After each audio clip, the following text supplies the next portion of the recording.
आपण टमाटे घेतले, बाकीच्या टमाट्यांना मी काप मारून घेतले। एक टमाटा तुम्हाला दाखवते। थोडासा देठ काढायचा आणि अगदी हलकी अशी वर काप मारून घ्यायची टमाट्याला। आता आपण शिजत टाकूया। कढईत पाणी तापत ठेवले, त्यामध्ये टमाटे टाकून घेऊ आणि शिजून घेऊ चांगली। आपण त्याची वरची साल निघाली इतपत शिजवायचे। आपले टमाटे उकडून झाल्यात आणि त्याची साल पण निघते सहज।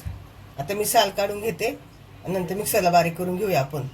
आपण टमाट्याची साल काढून घेतली आहे आणि अशी बारीक बारीक तुकडे केलेत।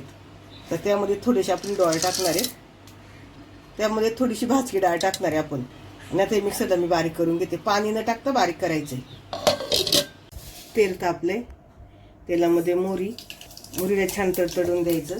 त्यामध्ये मिरच्या, लसूण, कढीपत्ता, लसणाचा थोडासा कलर बदलेपर्यंत आपण परतून घेऊया। लसणाचा कलर बदललाय, त्यामध्ये मिरची पावडर, इथे मी काश्मीरी लाल मिरची पावडर टाकते, त्यामुळे कमी तिखट असते, थोडीशी जास्त टाकली आहे। परतून घेऊया छान सगळं।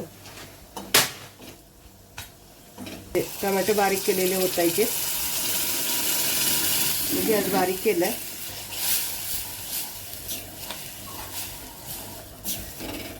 आणि आपण टमाटे शिजून घेतले होते, ते पाणी होतं ते मी ओतून घेते।